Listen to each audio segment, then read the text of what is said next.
everyone, it's Beth, and today I wanted to do a follow-up video about my fitness program that I've only been engaging in for the past week. And so this will be my first weekly update. I plan to do these every Sunday, whenever I can. So let's just go ahead and get right into it. Last week in my introductory video, I said that one of my big goals for 2016 was to get in better physical condition, particularly cardiovascular wise, so I could run a 5K and do better than 46 minutes, which is my current best. The one and only 5K I've run, that's how long it took me to run it, walk it. Okay, jog here in places, but yeah, to do this 5K, it took me a little over 46 minutes, and so I want to run a few more 5Ks in 2016 and try to get faster. So this past week I started on a fitness program that's Couch to 5K. It's a free app that I have on my phone. It's from, I think they're called Zen Fitness, Zen Labs Fitness, something like that. I'm actually looking it up on my phone right now to see. C2 5K, free. It's a little startup thing. Zen Labs Fitness. Okay, so if anyone's interested in checking this out, it's really neat. So what I did was, starting last Sunday, actually, because it was a fairly warm day for end of January, I did day one of the C to 5K program, which consisted of, I think, a 5-minute warm-up, then 60 seconds of running, which for me is just a jog, slow jog, and then 90 seconds of walking, 60 seconds of running, and so forth. And so 8 running segments in total. And so I did this last Sunday, and it went pretty well. I was able to do, it's supposed to be a 30-minute workout, and I think I made it like 28 minutes, so not bad. And as I was headed out, now my street that I live on, and the other street that I run down, it's actually a little bit hilly around here. It's not super steep, but far from flat, so it can be a bit of a challenge. And I'm starting off on this, you know, last Sunday, I'm doing day one of this, and I get to the top of the street, and because it was kind of a nice day, our neighbor was out working in his garage, and he was listening to Journey. And I've always had this thing, if you watch my first video, you know, Journey is the first rock band I ever got into. I'm a huge Steve Perry fan, and whenever Steve's voice is like a good luck charm for me, which sounds silly, but it's true. So I heard Steve's voice singing, and I was like, yes, this is meant to be. I'm gonna be so great at that, yay! And so it was a good workout, and I decided the next day, Monday, to do it again. And but I repeated day one, which actually, I think for the first week, all 3 days, you're supposed to do it 3 days a week, and you're supposed to do this Couch to 5K thing actually every other day, which I realized after I was done on Monday.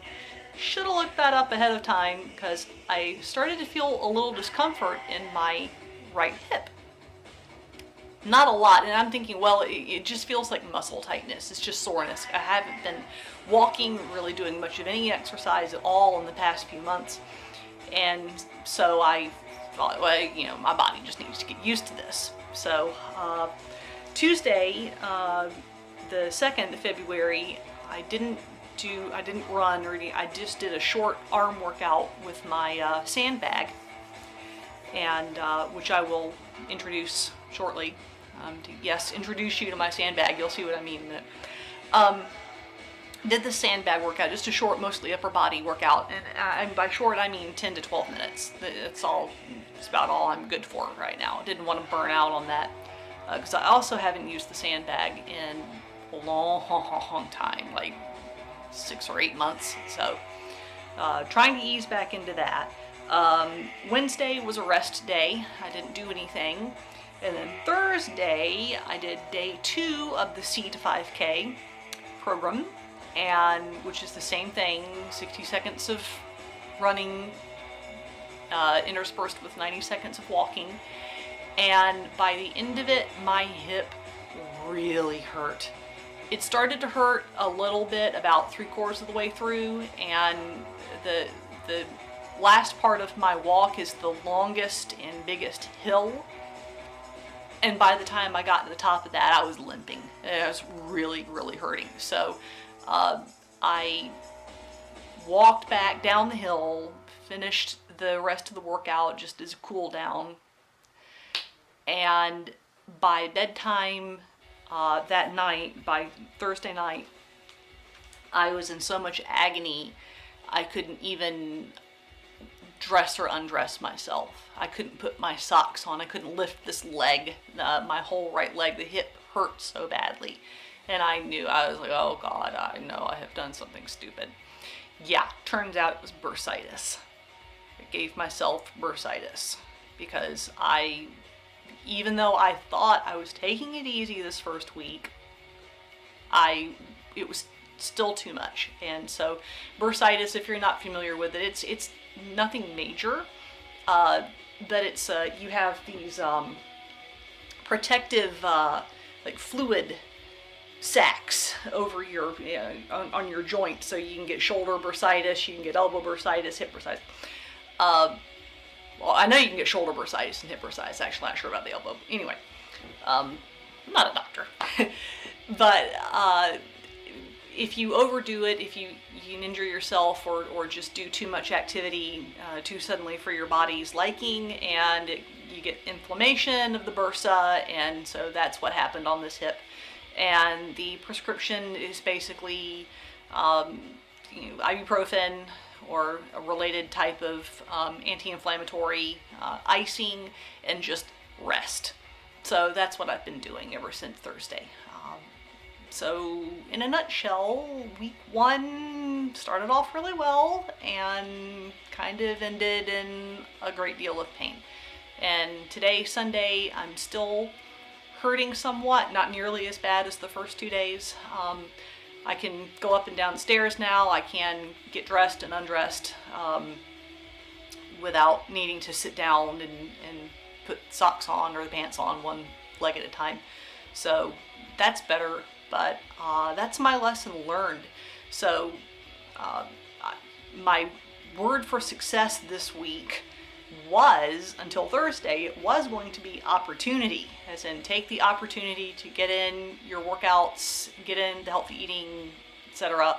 But this week, the word for success is going to be pain. No, I'm kidding. The word for success this week is going to be moderation.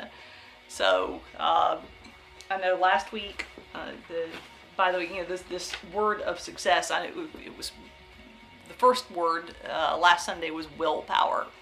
So, which I view as one word, but anyway. So this week is moderation. From my lesson learned is that when you're getting back into something, listen. I need to listen to my body. Don't dismiss soreness. Like that, especially when it really kicks in while I am doing the activity. I should not mistake that for just, oh, this is something that I need to work through and keep going and it'll go away. I'm 47 years old. It's probably not just going to go away. So I'm going to be more careful and listen to my body and continue on this quest, but I am definitely going to do it in more moderation. No over the top. And as long as it takes me to do this and to get to a point where I can do even this very short, simple introductory run-walk session without causing a problem like the one I just had, I'm not going to push it. So that's pretty much it. Otherwise, things are going pretty well. So for this coming week, I plan to do more with the sandbag. And speaking of the sandbag, I'll go ahead and show you what I'm talking about. This is my ultimate sandbag. and I call it Swampfox. Yes, I have a name for my sandbag. The reason I call it Swampfox is, A, I like foxes, and B, when you're done with a really good workout with this sucker, you have the worst case of swamp butt ever. So, Swampfox. Swampfox is made by a company called Ultimate Sandbag. But one thing I love about the sandbag is because the weight kind of shifts around a little bit, it forces you to constantly make what they call micro movements. So it just makes you that much stronger because you're not doing the exact same repetition. You know, if I'm doing something like a curl, I'm having to constantly, and it makes you work in your core area as well, so it gives you a really good total body workout. It makes you engage muscles that you normally wouldn't engage if you were doing something static, like sitting at a machine at the gym. It's a very different experience than working with a machine. And I also like the sandbag because it is so versatile. You can do so many different types of exercises with it. And to me, the main reason it beats kettlebells is, well, because you can't change the weight of a kettlebell, for one, whereas I can change the weight of this in just a few seconds. I can add or take weight away by adjusting the sandbags.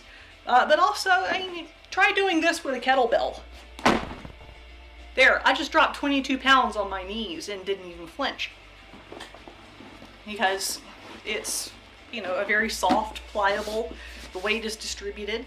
Yeah, a solid metal kettlebell, as clumsy as I am, dropping that on my toe. Yeah, there goes my career. So, anyway, that's my introduction to Swampfox and the overview of my week. So, no, not quite the week I wanted to have, but all told, it could have been worse. So I'm going to keep at it, and with moderation, and be reasonable and be sane, and I will have an update for you all next week, and hopefully we'll still be on track, and the bursitis will be all better, and I'm going to keep resting the hip and doing the right thing with that, and not overdoing it. So frustrating to be sure, but at the same time, I am undaunted. So anyway, I hope you all have a wonderful week, and I will catch you very soon. Bye.